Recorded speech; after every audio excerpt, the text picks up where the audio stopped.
Kamusta kayo, Nay? Uy. Isa po akong para teacher ng mga 2.5 to 5 years old dito sa loob ng Manila North Cemetery. Matagal na po ako nakata rito, 1990 pa po. Parating na ho yung undas. Umaalis ba kayo doon sa tirahan nyo? Saan nyo dinadala yung gamit nyo? Nasa tabi lang po. Grabe, hanga ko sa inyo na eh. Ang sipag nyo para sa pamilya nyo, nakakabilib. Talo nyo pa yung may mga sariling bahay.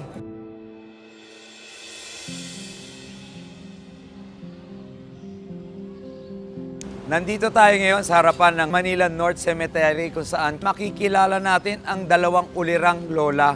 Kasi hindi lang pamilya nila ang inaalagaan nila, kundi ang mga puntod ng ating mga mahal sa buhay. Walang CR, walang malinis na tubig, walang kuryente, pero ganun pa man, naiiraos nila yung kanilang mga buhay dito. Actually, nakilala ko sila nung pumunta ako dito sa North Cemetery, nung tumutulong ako at nagbibigay tayo ng masasarap na ayuda sa libo-libong pamilya na nakatira dito. At sinabi ko sa kanila na babalikan ko sila. At alam niyo naman, pag sinabi ni Kuya SB, tototohanin natin. Ngayong araw, gusto nating pasayahin sila at bigyan ng konting regalo. Tara, samahan niyo ako. Ako si SB, Sam Versosa. Lumaki sa hirap, nag-aral, at nagsumikap. Kaya ngayon, nais kong ibalik ang oportunidad at pag-asa sa mga taong nangangailangan at nangangarap magbago ang buhay.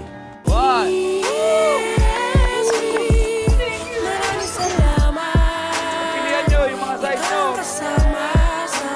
Bibigay pa kami sa'yo na. Ako si SB, Sam Versosa.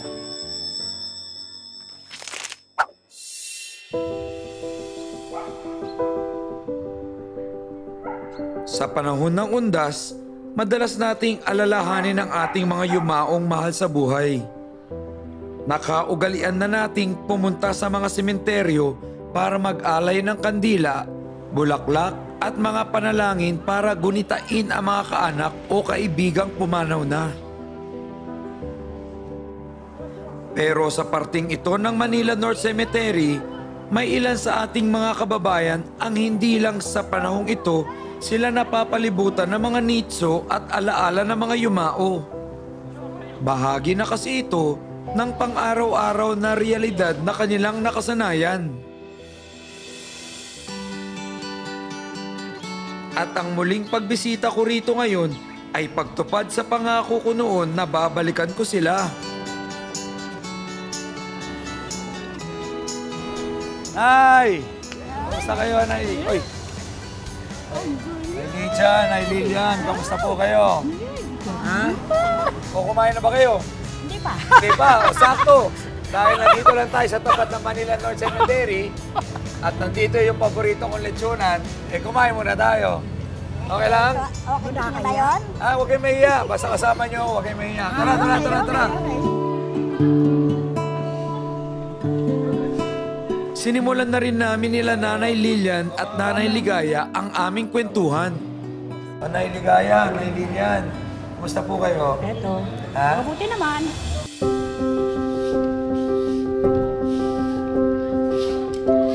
Ako po si Lilian Tiglao. Isa po akong para teacher ng mga 2.5 to 5 years old dito sa loob ng Manila North Cemetery. Isa rin po akong facilitator ng isang NGO na tumutulong sa mga kabataan na edad 6 to 12 years old na nahuhuli sa klase. Sa ngayon po, 28 years na po akong nakatira dito sa loob ng Norte. Originally po talagang sa Tondo po ako nakatira. Kaya lang, biyuda na ako, na-inlove ulit, ganyan, taga rito siya, kaya natira ako rito. Nung una, hirap. Pero sa takot, hindi naman. Kasi hindi naman na tayo magagalaw ng mga patay, di ba? Pero sabi ko nga, buhay kayo, hindi kayo patay. Mahirap man ang buhay sa loob ng sementeryo, ni walang komportableng tulugan at disenteng palikuran. Nakuha pa rin ni Lilian na ialay ang sariling oras at lakas sa pagtulong sa mga batang nakatira rito. 1996 pa lang yata, nung bagong dating pa lang ako dito. Napasama na ako doon sa NGO nga. tumutulong na kami sa mga bata rito. Yun nga yung Ang Galing program. Kumpara sa sarili ko, no, walang kinalaman yung mayaman ka o mahirap para makatulong ka sa kapwa mo. Nakakatuwa naman si Nanay Lilian.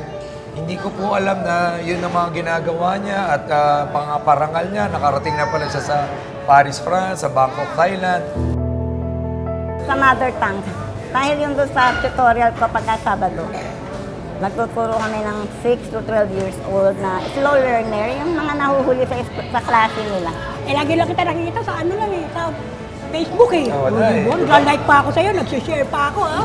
Sa totoo lang, hindi ako nag-share. Ay, alam ng mga apo ko yan. Lahat ng post about SB, sinishare ko yan. Wow, salamat po. Eh, nag-like pa ako sa'yo. Nagpupuso-puso ba?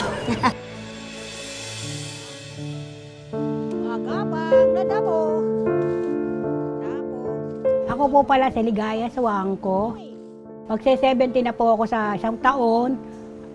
Matagal na po ako nakatarito, 1990 pa po. Wala na po akong asawa, biyuda na po ako.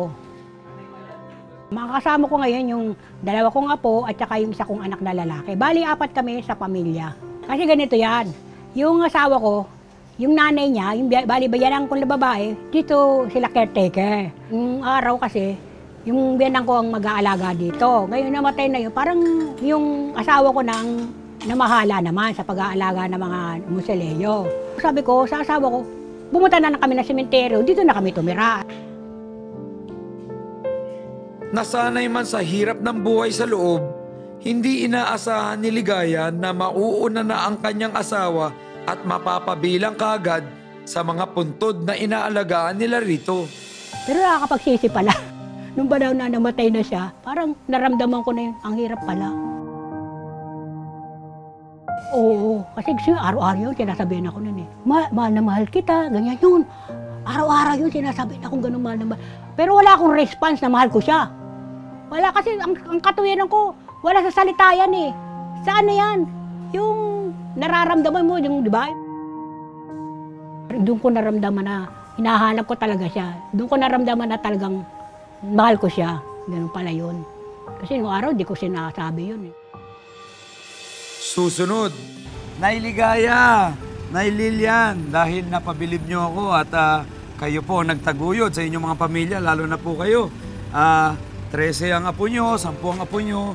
Eh ako naman ang gusto kong magregalo sa inyo at kaya unang handog ng Dear SB para sa iyo, Nanay Ligaya at Nanay Lilian. Siyempre, ito, ilabas na! Sa pagbabalik ng Dear SB.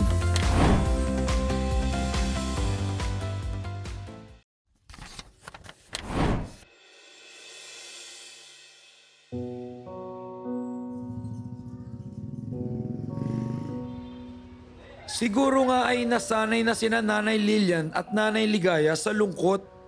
Dahil sa loob ng sementeryo, kung hindi nakakabinging katahimikan, ay nakakadurog na iyakan naman ang palaging naririnig nila sa tuwing may ililibing. Pero hindi pa rin rito may tatago ang lungkot at hirap sa kanilang mga mata dahil sa klase ng buhay na iniinda nila sa loob. Saan kayo nakatira sa may... Eh ano kami, sa Musoleo. Hindi, ang laki. Hindi, 5x5 lang siya. Kasama ng mga apo, pilit sinisikap ni Nanay Ligaya na matustusan ang kanilang pang-araw-araw na pangangailangan. Pati na ang kanilang pag-aaral sa pamamagitan ng pagbabantay ng mga nitso at museleo. Maganda yan. Nagtutulong-tulong kayo sa bahay. Tapos yung mga alaga ko doon, di ba, caretaker nga ako. Pag naglilinis kami ng mga alaga ko, tinutulungan naman nila akong dalawa. May assignment sila, wawat ano. Hindi ko sila pinalaki na walang ginagawa. Tama yan. O, bait-bait ng lola nyo, ha? Mahal ako naman. Ay, sus lang, ha? Okay lang yun, ay.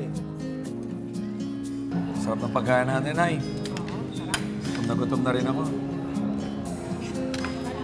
Yung mga apo mo, Nay, ilan ba apo mo? Marami po yan. Ilan? Bale, 10. 10! Grabe. Ikaw na ilan? 13. 13? Marami siya. Paparamihan ba kayo? May apo na ako sa tuhod. May apo ka na sa tuhod. Kasi mababait naman yung apo ko eh.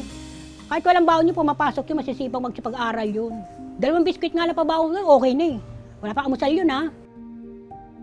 Minsan pag ako lang mag-isa dyan, wala yung mga apo nasa eskwela. Wala na ako, hindi na ako nag-iisip ng kung ano-ano. Kung ano na lang yung nandito sa akin, yun na lang tinatanggap ko na lang. Hindi na ako naghahangad pa. Mapatapos ko lang yung 2 sa pag-aaral, okay na yun. Parehong nasa 20 ang mga bilang ng mga puntod na inaalagaan nila Nanay Lilian at Nanay Ligaya. Sa 50 pesos na singil kada buwan, aabot lang sa 1,000 kada buwan ang kanilang kinikita. So ngayon na parating na ho yung undas, anong preparasyon ang ginagawa nyo? Umaalis ba kayo doon sa tirahan nyo? Kasi babalik yung mga dadalaw. Paano yung mga nakatira sa Manila North Cemetery? Saan nyo dinadala yung gamit nyo? Nasa tabi lang po. Yung iba naman po, nilalagyan namin sa bubungan. Kaya pag umulan, basa. Mataas ang pangarap nilang dalawa para sa kanilang mga kabataan sa loob ng Manila North Cemetery na binubuhay ng pag-asang darating ang araw, makakalabas din sila mula rito at makakapamuhay ng normal kasama ang mga buhay. Panghihiling ko lang kay Lord sa sarili ko. Yung kalusugan, alakasan para mapagpatuloy ko pa yung ginagawa ko rito sa mga bata, sa mga kabataan. Dahil yung mga bata rito, maraming nagsisikap na mag-aral. Karamihan nga doon sa tinuruan namin dati dito na ngayon, mga tapos na sa pag-aaral, may teacher na, may pulis na. Hindi mo matatawaran ang sipag nila Nanay Ligaya at Nanay Lilian para sa 13 apo at 10 apo nila. Nakatira sila sa Manila North Cemetery. Napapag-aral nyo lahat ng apo nyo, nagtatrabaho, nagsisilbi pa sa komunidad, sa daycare, may community food feeding, community kitchen. Grabe, hanga ako sa inyo na eh. Ang sipag nyo para sa pamilya nyo, nakakabilib. Talo nyo pa yung may mga sariling bahay. Sa sementeryo ko nakatira. Pero yung pinag-aaral nyo, sobrang dami. Diba? Honor students pa. Talagang nakakabilib yung mga storya nyo. Kaya talagang pinagplanuhan namin ang tulong na ipapaabot natin sa kanila. Tulong na pangmatagalan at magdadala sa kanila ng kabuhayang maaasahan. Nay Lilian, Nay Ligaya, dahil nakakain na tayo, busog na tayo, tara, samahan niyo muna ako. May papakita ko sa inyo. Nay Ligaya, Nay Lilian, dahil napabilib niyo ako at kayo po nagtaguyod sa inyong mga pamilya, lalo na po kayo. 13 ang apo nyo, 10 ang apo nyo. Ako naman ang gusto kong magregalo sa inyo at makatulong para sa inyo at sa inyong pamilya. Alam nyo naman na nasa programa kayo ng Dear SB. Ito yung programang tumutulong sa mga kababayan natin, no? Nasusubaybayan nyo naman. Ngayong araw, ako naman ang magbibigay ng regalo at magpapaligaya para sa inyo at sa inyong pamilya, ha? Kaya ang unang handog ng Dear SB para sa iyo, Nanay Ligaya at Nanay Lilian. Siyempre, ito, ilabas na! Yan! Nanonood ba kayo ng Dear SB? Opo. Talaga? Opo na. O, Nay, dahil nanonood kayo ng Dear SB, alam nyo na yung tradisyon natin. Hindi mawawala ito. Dito pa rin yan sa Dear SB.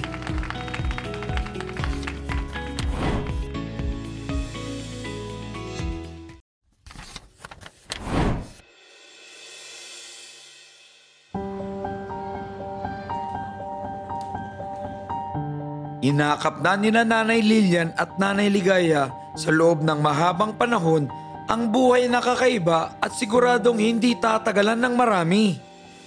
Ngayon, tayo naman na magbibigay ng kalinga sa kanila sa pamamagitan ng pagkakataong makahanap ng kaunting liwanag sa madilim nilang mundo. Ang unang handog ng Dear SB para sa iyo, Nanay Ligaya at Nanay Lilian. Siyempre, ito, ilabas na! Yan! Ito yung mga Show Maynila franchise business natin. Nakita nyo na ba yan? Oo, sa Facebook. Sa Facebook. O, ito yan. Pasok tayo rito. Ito ho, may sarili na ho kayong negosyo para matulungan yung mga sarili ninyo. Ito yung ginagawa namin. Nagbibigay kami ng pangmatagalang solusyon sa mga kababayan natin. Kasi hindi lang puro ayuda. Gusto namin pangmatagalang tulong. Kung paano ko naangat yung sarili ko sa kahirapan, sa pamamagitan ng pagnenegosyo, gusto ko gawin din niyo yun. Magbibigay kami ng gabay, tutulungan namin kayo paano yung operator, saan nyo pwedeng bilhin yung supply, saan nyo magkano ang benta, para magabayan kayo, para mapalago nyo yan. Ha? Ano masabi nyo, Nay? Tuwan-tuwa po. Talaga? Pangarap po namin to. Nakikita namin sa Facebook, sana all. Oo nga, kasi nagsabi rin ako nun, sana all. So nakita nyo to. Nag-comment po ako, sana all. Oo. At habang bumibelo pa lang sa bagong negosyong natanggap, sisiguraduhin nating may kakainin sila sa mga susunod na linggo dahil batid kong hindi sapat ang kinikita nila sa pagbabantay ng mga nitso. Pero hindi lang yan ang regalo ko para sa inyo dahil nanonood yan ng Dear SB. Alam nyo, laging may kasamang grocery package para sa buong pamilya. Ilabas na yan! Uy! Salamat!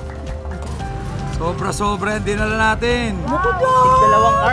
Ay, wow, ang dami naman. Sobrang blessing ko, Lord.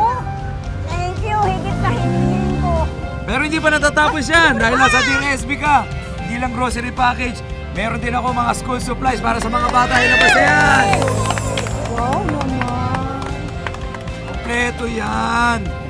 Dahil alam kong 13 at 10 ang mga apo ninyo, sinamahan ko na ng mga school supplies para hindi na rin kayo mabigatan sa panggastos ng mga pambili ng bag, notebook, papel, at kung ano-ano pa mga gamit sa eskwelahan, ha? Para sa inyo, mga bata, masaya ba kayo? Talaga? Tuwan-tuwa yun. Okay ba yun? Ano masasabi nyo? Ba kayo? Masaya ba kayo? Sa inyo yan, ha? Pero, hindi pa nagtatapos yan. Mayroon pa akong huling regalo.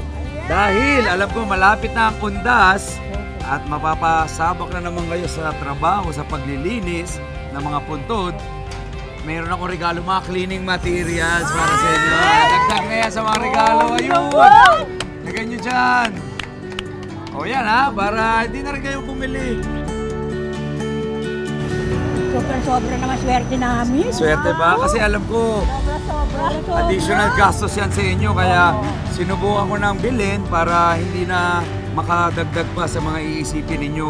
Gusto ko pag nagbigay tayo, kompleto. May negosyo, may grocery, gamit sa bahay, gamit sa mga schools, at syempre panlinis ninyo. Bilang suporta naman sa advokasya ni Nanay Lilian na tulungan ang mga kabataang naninirahan sa loob ng Manila North Cemetery, pag-asa rin ang dala ng Dear SB para masuportahan ang kanilang pag-aaral at mahigitan pa nila ang mga sarili nila sa inaharap. Nanay Lilian, dinagdagan ko na rin ng regalo ng mga pang-eskwela at pang-turo, mga teaching materials sa daycare. Dagdag mo na yan! Alam ko na, marami kang natutulungan mga bata. Minsan ginagamit mo pa yung sarili mong pera para matulungan sila. Eh, ito naman pandagdag lang para mas marami ka pang matulungan mga bata, ha? Nanonood ba kayo ng Dear SB? Opo. Talaga? Opo na, ako pa. Totoong-totoo. Totoo yan, next So, month. next month. Pag hindi ka ako nakapanood, walang signal or wala akong load. Ah. Ako hindi, lagi meron ako. Kahit ano lang, basta nanonood ako. O Nay, dahil nanonood kayo ng Dear SB, alam nyo na yung tradisyon natin. Hindi mawawala to. Ha? Hindi matatapos ang programa pag hindi ko nasasabi yung huling regalo ko para sa inyo. Oo! Di ba nanonood kayo? Ito, tradisyon namin. Meron akong huling bibigay sa inyo, pero sekreto na, sa atin na lang yon. Ibubulong ko na lang sa inyo. May iwan pa akong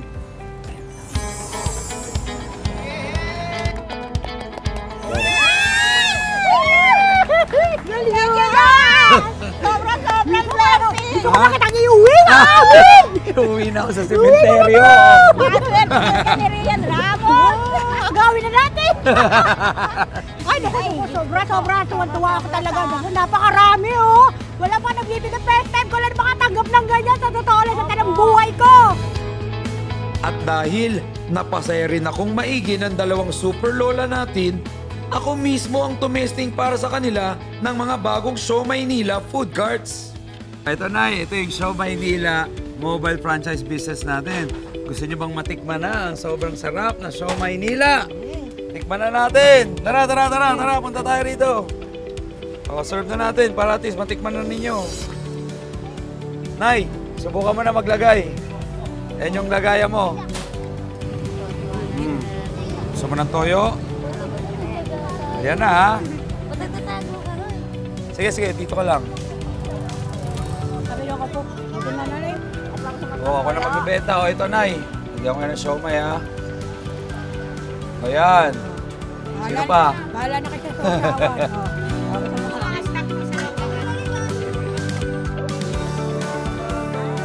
Ito po yung binibigay nating mga mobile franchise business sa mga kababayan natin na nagsusumikap at gustong umangat sa buhay kasi gusto kong tulungan nila yung mga sarili nila.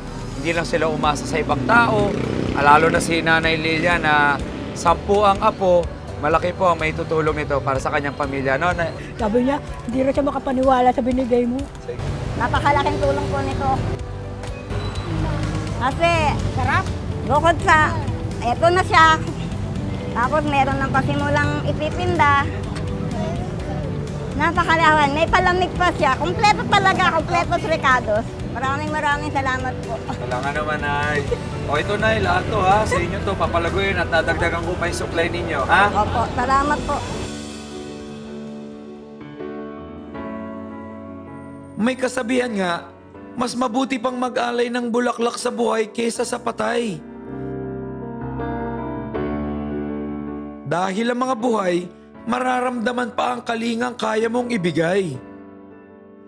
At maririnig pa ang mga salita ng pagmamahal na nais mong ibulong. Show Maynila! Franchise business natin!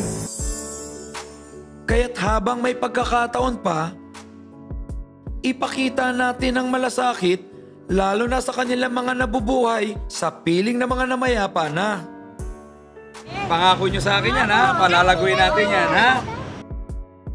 Muli, ako si SB, Sam Versosa. Salamat, Dear SB! At ito ang Dear SB. Maraming salamat. Ikaw ang kasama sa mga pagsubok. DSB, maraming salamat.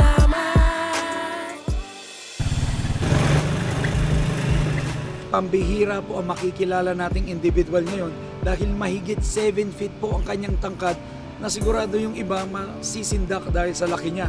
Pwede ka bang tumayo para makita ako gano'n ka katangkad? Wow! Ang laki mo! DSB. Okay ba yun? Oy!